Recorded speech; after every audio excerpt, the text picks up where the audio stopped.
Centro Bíblico, Paysandú, Uruguay.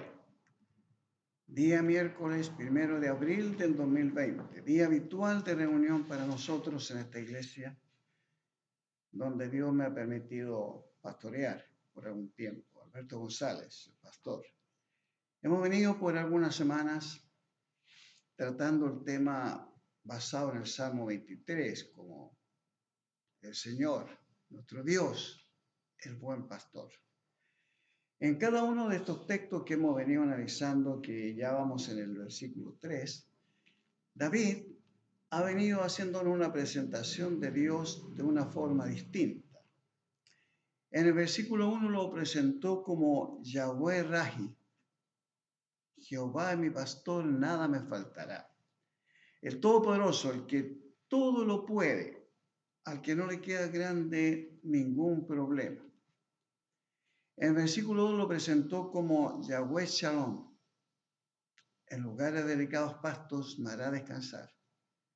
Junto a agua de reposo me pastoreará. El Señor de paz, el Señor que da la tranquilidad, la quietud al corazón. Y en el versículo 3 lo muestra como Yahweh Rafa. Confortará mi alma, me restaurará la vida. El Dios sanador, sanador de las heridas del alma.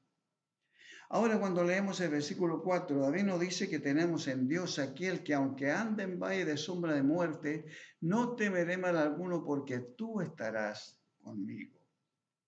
Él es Yahweh Nisi.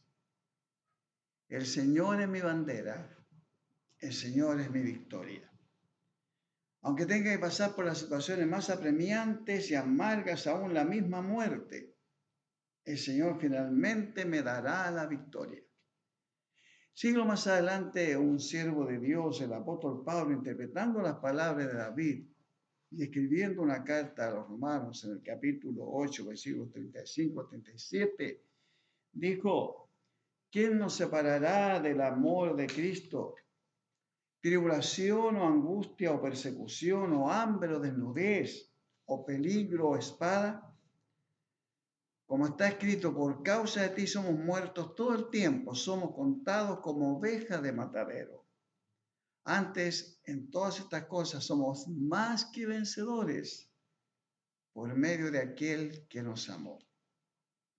Estas son palabras muy alentadoras para todo cristiano, para toda oveja del redil de Jesucristo, el buen pastor, especialmente cuando sentimos que las situaciones difíciles de la vida han llegado ya a su grado extremo, cuando nos sentimos hasta medio desesperanzados, turbados, confundidos. Es allí donde debemos recordar las palabras de David: aunque ande en valle de sombra de muerte, no temeré mal alguno porque tú estarás conmigo. Y las palabras de Pablo: antes, en todas estas cosas, en todo, somos más que vencedores por medio de aquel que nos amó. Philip Keller escribió un libro titulado Mirando al pastor del Salmo 23 y explica que al llegar el invierno hay que mover las ovejas de ahí de las montañas hacia los valles. Y ese es un tiempo sumamente peligroso. Una oveja puede dar un mal paso y puede caer en un precipicio. Puede ser atacada por una fiera escondida en una hendidura oscura, o puede ser arrasada por inundaciones repentinas. Por el hecho de que las montañas tapan el sol, es que se denomina el valle de sombra muerte. Pero Yahweh Nisi saca victoriosamente a su rebaño del valle de sombra de muerte. Por ello es que David, pleno de confianza en el buen pastor, en Yahweh Nisi, el Señor que da la victoria, pudo escribir estas alentadoras palabras del versículo 4. Aunque ande en valle de sombra de muerte, no temeré mal alguno porque tú estarás conmigo. Analicemos este texto. Note con mucho cuidado que David, al referirse a este tenebroso valle, lo define como el valle de sombra de. de muerte, y no como el valle de sombra y de muerte. Así aparece traducido en algunas versiones. Nos preguntamos entonces, ¿tiene alguna importancia esto? Claro que sí. Para interpretar correctamente el texto, tiene mucha importancia esto. David no está hablando de dos cosas distintas, sino que de una sola. Cuando nosotros decimos sombra y muerte, estamos hablando de dos, de sombra y muerte. Pero no es lo que David está diciéndonos acá. Él dice sombra de y no y muerte. La sombra tiene un efecto parcial y no total. La sombra de la muerte no puede dañar, o sí nos puede causar un gran daño, de pronto, pero no destruir.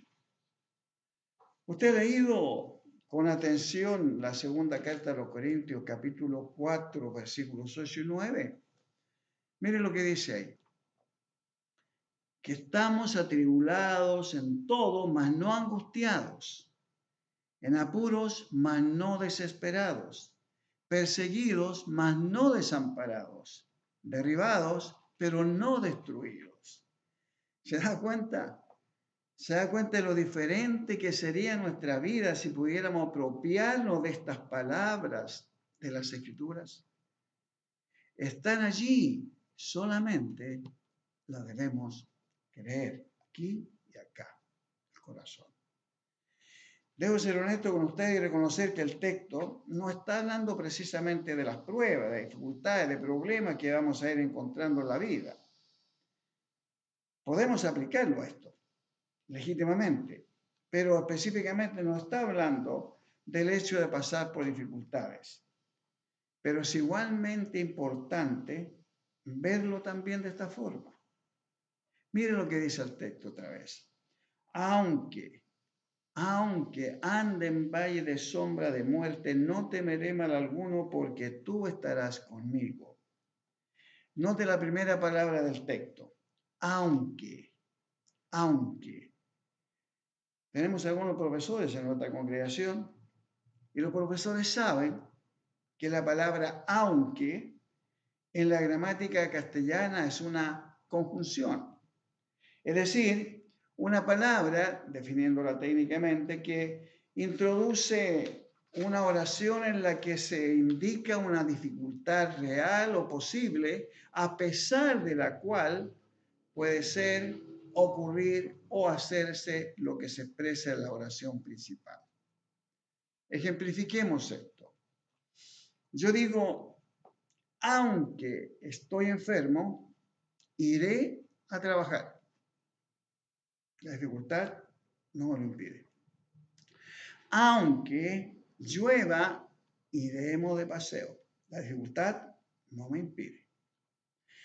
Aunque todo el mundo se oponga, dice un romántico, te seguiré amando. La dificultad no me impide el objetivo. Aunque pierda todos los partidos de fútbol, seguiré siendo de Nacional. Y con esto espero no ofender a nadie, ¿no? Una dificultad no limita mi propósito. Dios nunca nos prometió que no tendríamos problemas, pero sí nos prometió que en medio de los problemas nunca nos dejaría solos. Él siempre estaría ahí a nuestro lado. El Salmo 46, 1 al 3 nos dice, Dios es nuestro amparo y fortaleza, nuestro pronto auxilio en las tribulaciones. Por tanto, no temeré, aunque la tierra sea removida y se traspasen los montes al corazón del mar, aunque bramen y se turben sus aguas. David escribió, aunque ande en valle de sombra de muerte, no temeré mal alguno, porque tú estarás conmigo. O como lo expresa el profeta Habacuc en el capítulo 3 de su libro, versículos 17 al 19. Aunque la higuera no florezca, ni en las vides haya fruto, aunque falte el producto del olivo y los labrados no den mantenimiento, y las ovejas sean quitadas de la majada, y no haya vacas en los corrales, con todo yo me alegraré. Me alegraré en Jehová y me gozaré en el Dios de mi salvación. Jehová el Señor es mi fortaleza, el cual hace mis pies como de sierva, y en mis alturas me hace andar, remontarme por sobre los problemas. Yahweh Nisi, el Señor es el que me da la victoria. Hay cristianos que cuando pasan por el valle de sombra de las dificultades, la sombra de muerte, lo primero que hacen es preguntarse, Dios mío, ¿por qué a mí? ¿Por qué yo? Hay casi 8.000 millones de personas en este planeta Tierra. ¿Y por qué yo? Si me porto bien, si estoy tratando, me estoy esforzando por ser un buen cristiano. Entendemos que entregarnos al Señor Jesucristo no es adquirir un seguro en contra de las dificultades. Hay que entenderlo muy bien. No compraste en el día de tu conversión un seguro que dice que ahora estás protegido. No es un pack que viene todo inserto junto. No hay garantía de que ya nunca más tendrás problemas por el hecho de que abriste tu corazón a Jesucristo. Jamás encontramos en las Escrituras que el Señor nos prometió esto. Nos habló de dificultades, de pesadas cargas, de cruz, de tomarla sobre nuestros hombros, de llevarla. Pero lo que Él sí prometió, que en medio de las dificultades nunca te va a dejar solo, sola. Nunca. Puede que nos preguntemos entonces, ¿cuál es la ventaja? Si estoy con Cristo, sufro. Si estoy sin Cristo, sufro. ¿Cuál es la ventaja? Es muy grande la ventaja. Si sufres sin Cristo, te desesperas y crees que la única salida es la muerte. El año pasado, el 2019, Uruguay estableció un récord histórico de suicidios dentro del país. 705. Lo que constituye per cápita, es decir, en proporción al número de habitantes, que es el país con el más alto número de suicidios en América del Sur, número 1. Pero si sufres con Cristo, en tu corazón brilla la esperanza. Puedes llorar, pero lloras con esperanza. Ahí ves la luz al final del túnel. Esa es la gran diferencia. Es la gran diferencia. En mi país hay que recordar que casi 15.000 chilenos el año pasado perdieron la vida porque habían perdido toda esperanza y la perdieron suicidándose. La herida de alguien que no tiene a Jesucristo es como una gangrena. Lo va devorando y finalmente lo mata. La herida de una persona que tiene a Cristo también es como una herida, a veces grande y profunda, pero una herida que es limpia, que duele, que sangra, pero finalmente sana. Porque el Señor, Yahweh Rafa, el Dios sanador. Porque el Señor es Yahweh Nisi, el Dios de la victoria, y está siempre presente.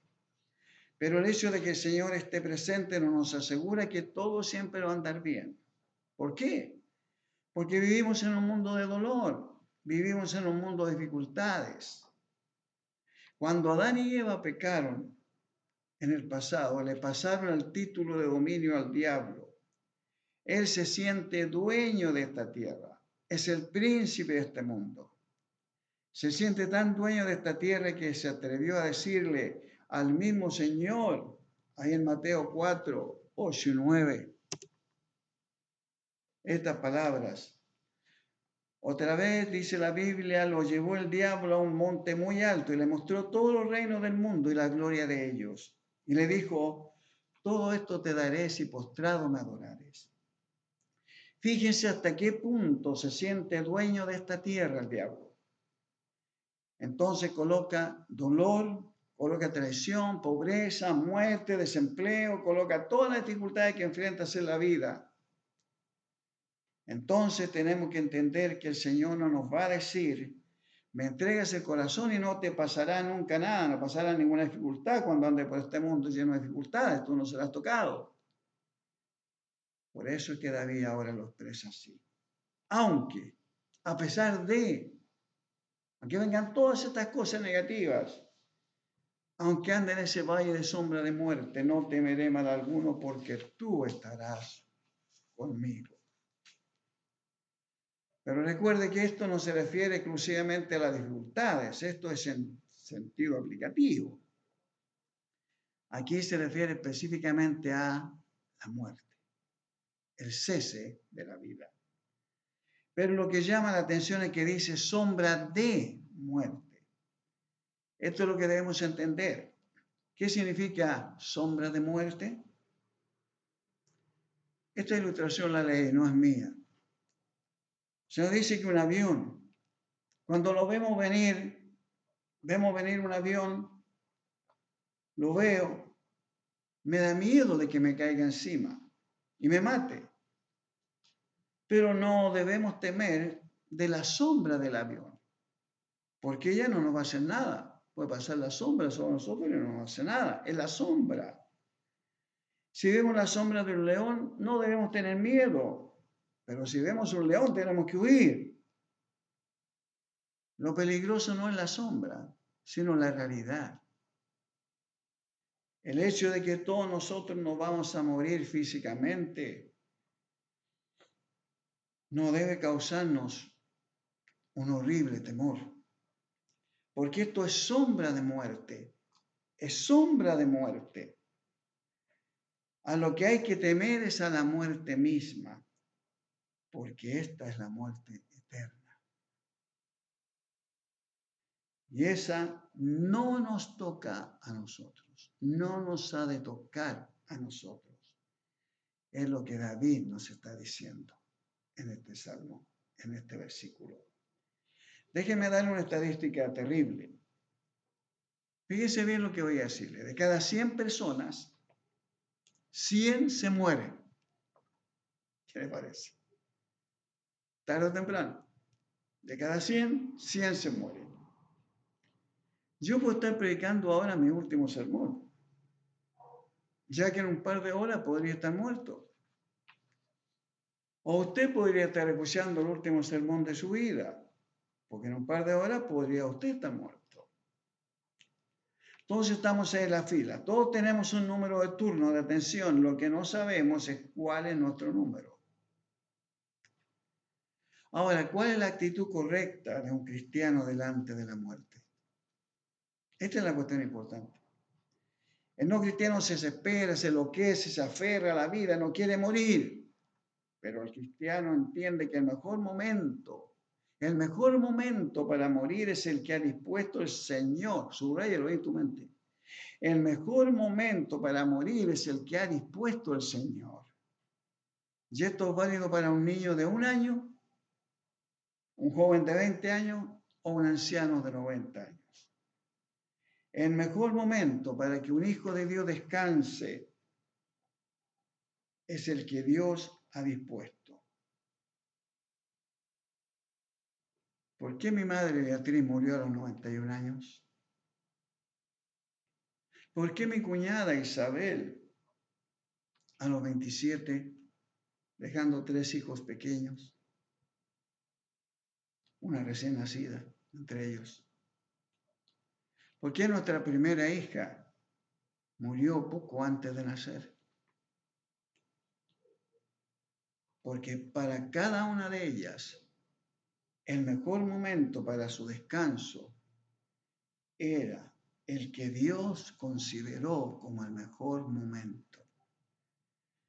Puede haber sido un accidente, puede haber sido una enfermedad, puede haber sido un error médico, puede haber sido un choque de bus, de un avión que se cae o de un barco que se hunde.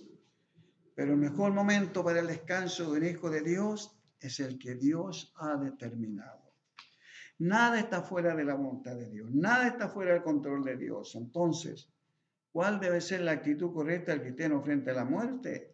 Recordar que Jehová es mi pastor. Él sabe por dónde me lleva, Él sabe dónde me lleva. Por eso es que aunque ande en valle de sombra de muerte, no temeré mal alguno porque tú estarás conmigo. No tendré miedo porque yo sé que la voluntad de Dios es soberana en mi vida. Voy a concluir contándole lo que contó a la vez un pastor brasileño. Un bus con 40 jóvenes de un coro angélico. Los jóvenes entre 17 y 25 años, o sea, chocó con un camión cargado de fierros para la construcción en la ruta que va de Sao Paulo a Curitiba. 22 de ellos murieron. Un periodista ateo escribió un titular en otro periódico. Estas fueron sus palabras. ¿Dónde estaba Dios cuando esos muchachos les estaban cantando alabanzas? Los cristianos sabemos que Dios estaba allí cuando estos 22 jóvenes cruzaron el valle de sombra de muerte. Nunca estuvieron solos. Fue terrible el día del funeral. Fue terrible. Allí en el servicio de la iglesia, 22 cajones. Luego en el cementerio, 22 cajones descendían a la tierra. Los 18 muchachos sobrevivientes que habían ido con los otros, que ahora estaban muertos, que habían formado ese coro anteriormente, ahora estaban estos 18 cantando, llorando, pero cantaban. Tanto en la iglesia como en el cementerio. Lloraban, sufrían, tenían el corazón destrozado por el dolor de la separación de sus hermanos y amigos, pero cantaban porque sabían que cada uno de aquellos que descansaba creía que aunque anduvieran en valle de sombra de muerte no deberían tener temor alguno porque Dios estaba con ellos. Cada uno de nosotros algún día tendrá que atravesar ese valle de sombra de muerte. Es algo ineludible, un compromiso inevitable. Es el único compromiso que nadie puede evitar cumplirlo. Muchos de nosotros podemos decir que al atravesarlo, no temeré porque tú estarás conmigo. Y ello porque hemos aceptado a Jesús como Salvador, como Señor de nuestras almas, de nuestras vidas. Y no te olvides, recuérdalo, grábalo en tu mente y en tu corazón. Él es tu Señor y Salvador que te dio la vida eterna y que estará contigo en el momento de atravesar el negro valle de la muerte. Dios es el que te da la victoria final. Yahweh Nisi. Él es el de la victoria. Confía en este Dios. Y toda tu necesidad de peticiones, ponla en sus manos en este día. Dios te bendiga. Y el domingo, si estamos en pie, vamos a continuar hablando tanto en la escuela dominical como en el culto de otra porción de este precioso salmo. Dios te bendiga.